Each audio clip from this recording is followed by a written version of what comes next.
15 arrest ஆகிட்டோம் sir. நாங்கள் இது வரைக்கும் எங்களுக்கு எந்த பதிலும் இந்த அரசாங்கம் எங்களுக்கு ஒரு பதில் கூட சொல்ல. இன்னைக்கு கூட நாங்கள் வந்து மனு கொடுக்க வந்தோம். நாங்கள் அந்த மனுவை கொடுக்க கூடாது. இந்த பாருங்க வரப்போதே எங்களை மடக்கி எங்களை வந்து இது போல் மடக்கி எங்களை அரெஸ்ட் பண்ணால் நாங்கள் எங்கே தான் எங்கள் கோரிக்கை வைக்கிறது? நாங்கள் 20 வருஷமாக நாங்கள் வேலை சேர்ந்தோம். எங்கள் வேலையை கொடுக்கட்டும். நாங்கள் வேறு எஜ்ஜே கேட்கல.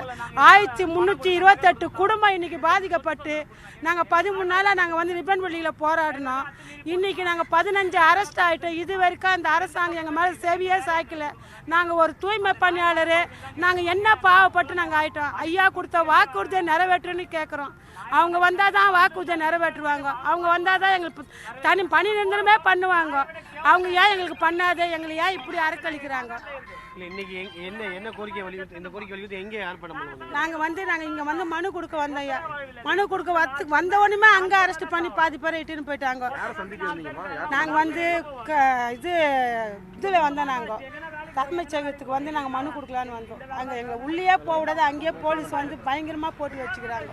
அங்கே பாரிஸில் பார்த்தா பாரிஸில் இறங்கினா அங்கேயும் நாங்கள் போராட்டத்தில் ஈடுபட போகிறோன்ட்டு அங்கேயும் போராட்டத்துலேயே 10 போலீஸ் வண்டி நிற்கிது.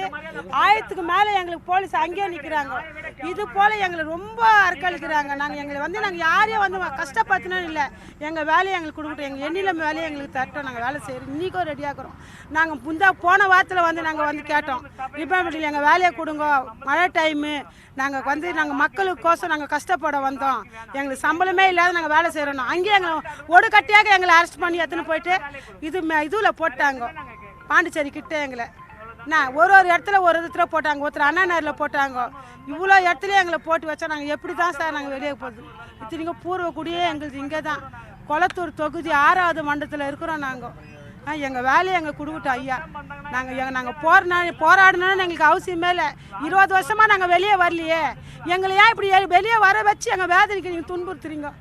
எங்கள் குழந்தைங்களாம் 4 மாதம் ஆகுதுயா. நாங்கள் வீட்டு வாடகை கட்டி குழந்தைங்களுக்கு ஒரு நல்ல நாளில் வருவோம். தீபாவளி அதுவும் கூட நாங்கள் ட்ரெஸ் சேர்த்து கொடுக்க முடியாது.